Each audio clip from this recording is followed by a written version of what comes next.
Welcome to another episode of My Weird Prompts, an AI-generated podcast featuring the random prompts of Daniel Rosehill as answered by a revolving cast of friendly AI characters. Join us for deep dives into AI, technology, and whatever other random thing Daniel finds fascinating today. Subscribe on Spotify or your favorite podcatcher. Now, today's episode. This episode was generated using artificial intelligence. Please verify facts. Hi, Herman and Corin. So we talked in our previous episode about preparedness and water and food, making sure we have enough of those. And I'd actually like to ask one. We've talked about it in a previous episode or touched upon it, and I'd really would love to have a direct treatment of this topic because it's something that really matters, is very important for me. For others, this is one of those prompts goes into the system because it's convenient for me to be able to listen to the outcome on this podcast. So it's probably not going to be of interest or relevance to the vast majority of listeners, but who knows, maybe someone will stumble upon this and say, oh, wow, someone actually asked that question. That's pretty much my situation, what I was thinking. So I mentioned in some episodes that I had this gallbladder operation about 7 years ago, and it's been a real struggle since with bloating and, well, lots and lots of bloating and just food kind of feeling like sometimes whatever I eat, I'm going to be bloated and slow and groggy. And it's gross. I hate that feeling of feeling bloated. I talk right now as I am putting together some DIY stuff. And it's exactly like this. You're hungry. You want to have a snack to top up your energy levels. And instead you get pulled down by literally watching as your stomach balloons, and it makes it hard to just not only feel good mentally, but just physically to do tasks and chores like carrying around caring for a son. So it's a really, really big issue. I think one of the things that would really help me personally in this battle, and I choose that word advisedly, is having a pre-prepared, prepped food that I know is going to be as good as possible, or is, let's say, optimized for the gallbladderless body. The macronutrient we struggle with is fat, because without that reservoir of bile between meals, often the fat that we do eat makes us feel bloated. Now, a lot of people have the surgery and don't have any issues, which is absolutely fantastic. But for those who do, the worst thing that we can do is skip meals and not eat. And I have to say, transparently, sometimes there is even that temptation to do anything to defer eating and maybe just to get your work done because it's going to make you feel gross. And that's why I find the idea of having a ready-made, ready-to-go formula or food really tempting, so that I can say, well, I can't do that, but this will give me the material my body needs in the most minimally disruptive way possible. And it might even save time sometimes and that's another potential challenge for those on trying to adhere to a more restricted diet, is that you might find that when you're crunched for time, you resort to the kind of takeaway food that's the easiest for anyone to get. And it's particularly bad for us because it's totally high in fat and totally bad for us. So, Herman and Corin, I'd love to get your thoughts on what I might be able to do. There's two things I'm thinking about. One is meal prep, and I have zero experience at this, just to be transparent. You guys know that I'm based in Israel, so let's try to think about ingredients that will be easy to source and will actually make something half decent I'll want to eat. That's strategy one, a few dishes. And I have to say as well, Herman and Corin, I'm the type of guy, even before these medical issues, I really don't mind eating almost the same thing a lot. I don't feel a great need for variety in food. Maybe I've always felt that food is more of just about a fuel for the body. I'd be happy knowing that something didn't make me feel bad and was nutritionally good.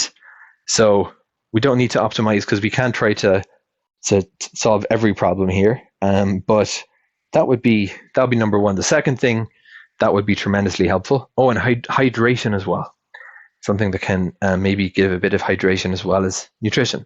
Second thing is a true shake. We've seen these products like Soylent and others like it that try to sort of condense eating into a literal putting together of products. And I have to say that the shake idea actually doesn't sound half bad to me. Maybe not Soylent, these kind of dubiously marketed and very expensive products, but I do think there's a lot to be said for the idea of knowing that if you have a blender and a few ingredients you can keep in your pantry, you can whip together something that's going to tide you over.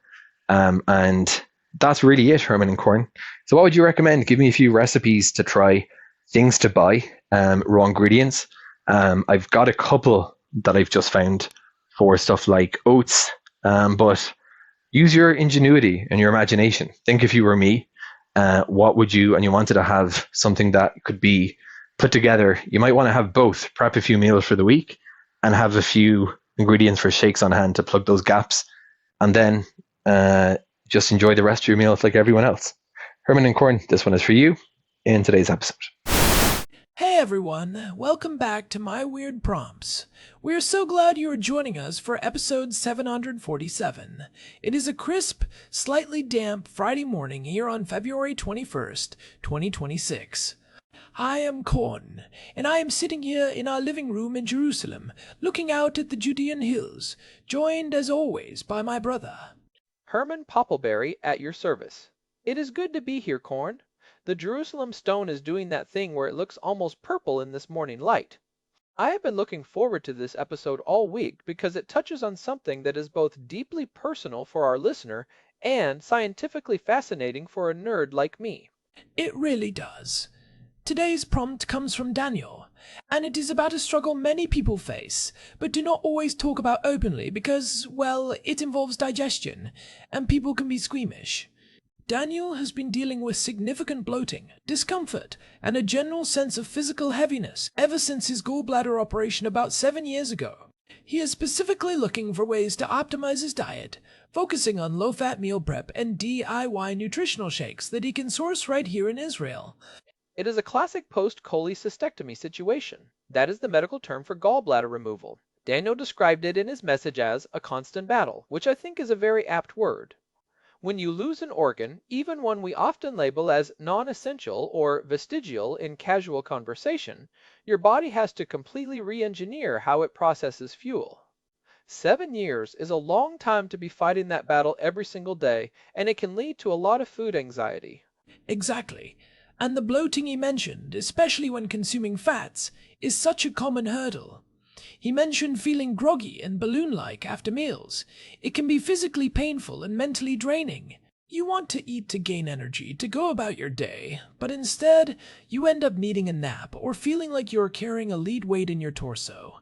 So, Herman, before we get into the recipes and the local Israeli ingredients, let us lay the groundwork. Why does the absence of a gallbladder make fat such a formidable opponent for the digestive system?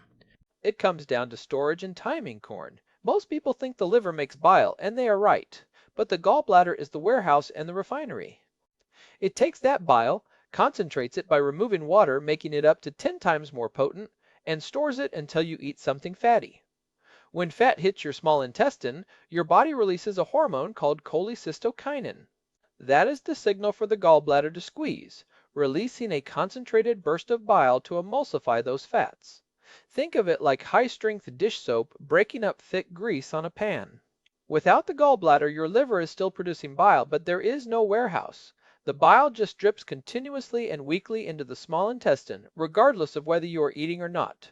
So, when Daniel eats a meal with a significant amount of fat, say, a nice piece of salmon or a salad with a lot of olive oil, he does not have that concentrated reservoir ready to go. The bile being produced in real time by the liver just is not enough to handle a sudden influx of fat. Precisely. And that unabsorbed fat then moves into the large intestine. That is where the real trouble starts. The bacteria there start to ferment and interact with the undigested fats and bile acids. This leads to an osmotic effect, drawing water into the bowel, and the bacteria produce gas as they try to break down things they weren't meant to handle. That is the source of that intense bloating and the groggy feeling Daniel described. It is basically a supply chain issue. The demand for bile spikes during a meal, but the supply is stuck at a steady, low-level, watery drip. In medical circles, we sometimes call this bile acid malabsorption, or BAM. That makes total sense. It is a mismatch between what the body is asking for and what it can actually provide at that moment. So, the strategy for Daniel has to be about managing that supply and demand. If the supply of bile is a constant drip, the intake of fat needs to be a constant, manageable trickle rather than a flood. You hit the nail on the head. Smaller, more frequent meals are the gold standard here. But Daniel specifically asked about meal prep and DIY shakes to help him maintain energy without the bloat. This is where we can get really practical with what is available in our neighborhood. We are lucky because the Israeli diet, while often high in fat from things like tahini, is also incredibly rich in the exact types of fibers and grains that can help mitigate this issue. Right, and living in Jerusalem, we actually have access to some incredible raw ingredients that fit a low-fat, high-energy profile perfectly. Let us talk about meal prep first. If Daniel wants to prep for the week on a Sunday morning, what are the base components he should be looking for at the shuk or the local supermarket? The first thing I would point him toward is complex carbohydrates with high soluble fiber content. Fiber is a secret weapon for people without gallbladders, specifically soluble fiber. It can actually bind to bile acids in the gut, which helps prevent them from irritating the colon and causing that emergency feeling or the gas that leads to bloating. In Israel, we have amazing access to things like freekeh and bulgur. Freekeh is a great shout. For those who do not know, it is roasted green durum wheat. It has a wonderful smoky flavor and it is incredibly high in fiber and protein. I remember reading that it has almost 3 times the fiber of brown rice. It is much higher in fiber and has a lower glycemic index, which helps with that groggy feeling Daniel mentioned. It provides a slow, steady release of glucose into the bloodstream. You can find it in bulk at almost any stall in Machane Yehuda. For meal prep, you can boil a large batch of freekeh or coarse bulgur. Look for Palau-grade bulgur at the start of the week. They hold up much better in the fridge than rice does. They do not get mushy or lose their structural integrity. You can use them as a base for what I call the low-fat power bowl. And what are we putting on top of that base? We need protein that does not bring hidden fats along for the ride. In the US, people might go straight for turkey slices, but here we have different staples. This is where Daniel needs to be careful with traditional Israeli food. A lot of people think of hummus as the ultimate health food, and it is. But it is also very high in fat because of the tahini content. If he is eating store-bought hummus, he is getting a lot of fat in one go. For meal prep, I would recommend he prepares his own chickpeas from scratch. Just soak them overnight with a bit of baking soda, boil them until tender, and keep them in the fridge in their cooking liquid. He can toss them into his freekeh bowls with lots of fresh herbs like parsley and cilantro. Herbs are key because they provide massive flavor without needing heavy dressings or oils. We are lucky that herbs are so cheap and abundant here. A massive bunch of parsley at the shuk is only a few shekels, even in 2026. Exactly. Now for the protein, if he eats animal products, white fish or chicken breast are the obvious choices. In the Israeli supermarkets, look for amnon, which is tilapia, or denise, which is sea bream. If you grill them with just a spray of lemon and some dry spices, they are very lean.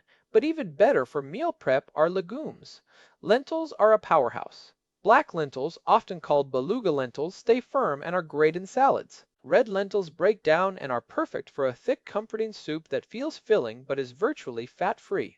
I like the idea of a red lentil soup because you can pack it with vegetables like carrots, celery, and onions. In Israel, we have those wonderful small, sweet pumpkins and squashes right now in February. Roasting those without oil, maybe just a bit of vegetable broth, or a light spray of water to keep them moist, adds a lot of volume and nutrients without the fat. And let us talk about the Israeli dairy section, because it is unique. Daniel mentioned looking for low-fat options. In most Israeli supermarkets, you can find Gavina Levana, which is a soft white cheese with 0% or 0.5% fat. It is very high in protein and can be used as a base for savory dips or even as a creamy element in his shakes. Labna is usually higher in fat because it is concentrated, but you can occasionally find lower fat versions, or you can make a substitute by straining 0% fat Greek yogurt through a cheesecloth for 24 hours. That is a good tip. It gives you that creamy texture that we often miss when we cut out fats. Now, Daniel also specifically asked about DIY nutritional shakes. He mentioned Soylent, but he wants something he can make himself using ingredients he can find here. This is interesting because a lot of commercial meal replacements are actually quite high in fat, often 20 to 30% of their calories, to hit their energy targets.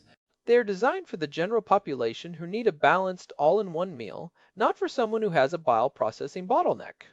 If Daniel wants to make a DIY shake in Israel, he needs three things: a clean protein source, a complex carb source, and a flavor profile that does not rely on nut butters or full-fat milks.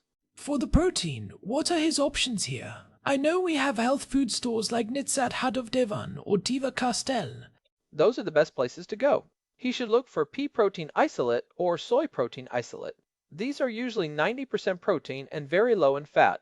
If he prefers dairy, whey protein isolate is better than whey concentrate because the isolate process removes almost all the fat and lactose. In 2026, we are also seeing more lupin protein in Israel, which is a local legume that is incredibly lean. Okay, so we have the protein powder. What about the carbs?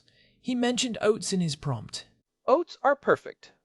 But here is the trick for a DIY shake. He should use instant oats or, better yet, grind regular rolled oats into a fine flour in his blender before adding the other ingredients. It makes the shake much smoother. In Israel, we have great access to fine ground oat flour in the baking or health food sections. It provides that slow release energy he is looking for without the heavy feeling of a solid meal. And for flavoring and extra nutrients, we have some local ingredients that would be amazing in a shake. Silan. Date honey. It is an Israeli staple. It is fat-free and provides a natural sweetness along with minerals like potassium and magnesium. A tablespoon of silan in a shake gives it a deep, caramel-like flavor. He could also use frozen bananas.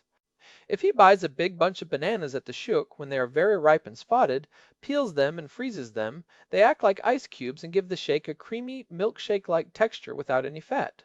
I have also seen people use carob powder here. It is very common in Israel. You see the carob trees everywhere in the Jerusalem hills, and it has a chocolate-like flavor, but is much lower in fat than cocoa powder can sometimes be, and it is caffeine-free if he is sensitive to that.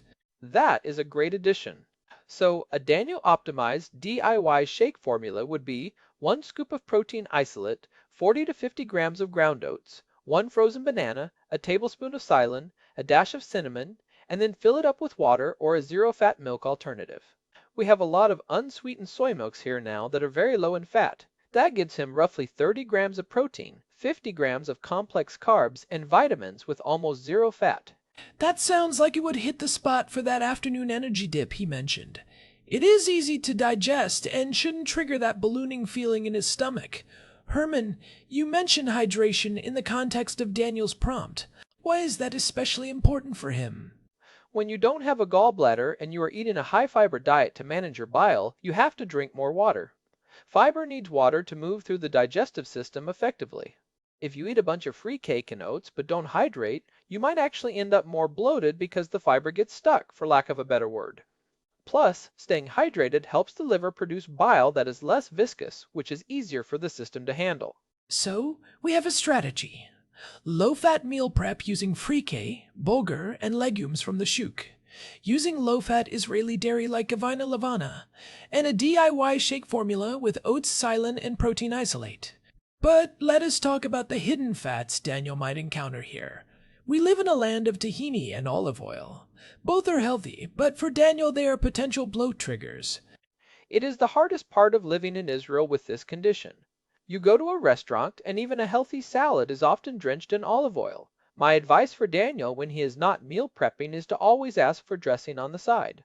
Even tahini, which we love, is roughly 50 to 60% fat. If he wants that flavor, he should make a very diluted tahini sauce at home using lots of lemon juice, water, and garlic, with just a tiny bit of actual raw tahini. It gives you the flavor profile without the fat bomb. It is about the concentration. A little bit of tahini spread over a whole day might be fine, but a big dollop on a single falafel bowl is a recipe for disaster. Exactly. And speaking of falafel, that is the ultimate danger zone. Anything deep fried is going to overwhelm his system immediately. If he wants those flavors, he should try making baked falafel at home as part of his meal prep. Use plenty of fresh herbs and cumin. Cumin is actually a carminative, meaning it helps reduce gas and bloating. Cumin is such a staple in our kitchen. I didn't realize it had those specific digestive benefits. That is a great tip for his spice cabinet. Are there any other spices or herbs he should be leaning into? Ginger and peppermint are fantastic. Ginger helps with gastric emptying, basically helping move food from the stomach into the small intestine faster so it doesn't sit there and ferment. Peppermint oil or peppermint tea can help relax the muscles in the digestive tract, which can alleviate some of the pain from bloating. Both are incredibly easy to find here. Fresh ginger is at every vegetable stand, and nana, or fresh mint, is everywhere. It sounds like Daniel's battle can be won with a bit of tactical planning. The shift from seeing food as a potential enemy to seeing it as carefully managed fuel is a big mental leap, but it seems very doable with the ingredients we have around us. It really is. And Daniel, I want to emphasize that it is okay to be frustrated. 7 years of feeling like your body is betraying you after every meal is a lot. But by taking control of the ingredients, especially through that DIY shake and the meal prepping, you are removing the uncertainty.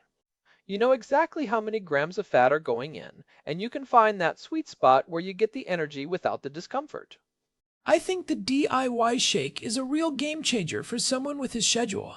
It is fast, it is portable, and it is a controlled environment for his digestion. He can experiment with the ratio of oats to protein until he finds what gives him the longest lasting energy. And he should not be afraid to use the shook as his laboratory. There are so many different types of beans, grains, and dried fruits. Maybe he finds that red lentils work better for him than chickpeas. Or maybe freekeh is better than bulgur. The variety is there for him to find what his specific body, in its post-gallbladder state, prefers. Herman, I want to go back to something Daniel mentioned, the groggy feeling. We often associate that with a food coma from carbs, but you are saying for him, it is likely the fat. Right? When the body struggles to process fats, it can trigger a systemic inflammatory response. Also, if the bile acids are not being absorbed correctly in the terminal ileum, the end of the small intestine, they can enter the colon and cause the release of certain peptides that make you feel lethargic. It is a physiological signal that the body is under digestive stress. By keeping the fat low and the fiber high, he is essentially smoothing out his internal chemistry. That is fascinating. It is not just in his head or a result of eating too much, it is a specific chemical reaction to the missing gallbladder. Now, let's get even more specific for Daniel. If he walks into a super farm or a bee pharmacy, what should he look for on the shelves that might help? He might want to look for digestive enzymes that specifically include lipase. Lipase is the enzyme that breaks down fats. While it won't replace the concentrated bile, it can help the small intestine do its job more efficiently. He should also look for high-quality probiotics. Since his large intestine is dealing with more undigested material than it used to, keeping the microbiome balanced is crucial to prevent the bad bacteria from taking over and causing more gas. And what about the MCT oil I see people talking about in keto circles? Is that something he should consider? That is a great question.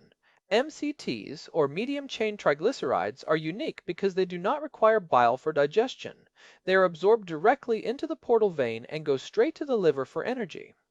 For someone without a gallbladder, MCT oil could be a way to get healthy fats and calories without the bloating. However, he should start very slowly, maybe half a teaspoon, because too much at once can cause its own kind of digestive upset.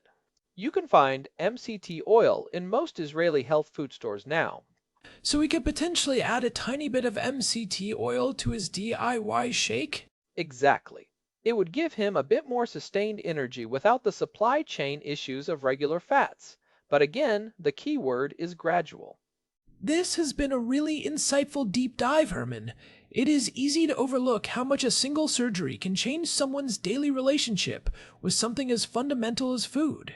I hope these local Israeli tips help Daniel feel a bit more in control. I hope so too. It is all about working with the body you have now, not the one you had 7 years ago. The liver is a resilient organ. It will keep providing that bile drip. You just have to make sure you are not giving it more than it can handle at any one time. It is about respecting the new pace of your digestive system. Well said. Before we wrap up, I want to remind everyone that if you have a topic you want us to explore, or if you have your own weird prompt, like Daniel's, you can get in touch with us. We love these specific practical challenges. Yes, please do. We love hearing from you. You can find us at our website, myweirdprompts.com. We have an RSS feed there for subscribers and a contact form if you want to send us a message. You can also reach the show directly by emailing show@myweirdprompts.com. We are available on Spotify, Apple Podcasts, and pretty much wherever you get your podcasts. And hey, if you have been listening for a while and you are finding these discussions helpful or interesting, we would really appreciate it if you could leave us a review on your podcast app. It genuinely helps other people find the show and join our little community of curious minds. It really does. A quick rating or a few words on Spotify or Apple Podcasts makes a huge difference for us. It helps the algorithms realize that people actually like hearing two brothers talk about bile and freekeh in Jerusalem. It is a niche, but it is our niche. Well, I think we have covered a lot of ground today, from the physiology of the gallbladder to the best stalls for freekeh in Machane Yehuda. It has been a good one. Thanks for the expertise, Herman Poppleberry. I feel like I have learned enough to open my own low-fat stall at the Shuk. Don't quit your day job just yet, Corn, but I'll be your first customer if you do. Good luck with the meal prep, Daniel. We are rooting for you. Remember, it is not a battle you have to lose. It is just a system you have to manage. Thanks for listening to my weird prompts. We will be back soon with another episode. Until then, take care of yourselves and each other. Goodbye, everyone. Enjoy the Jerusalem sunshine if you can find it today. This episode was generated using Gemini Flash 3. Text-to-speech engine was Chatterbox.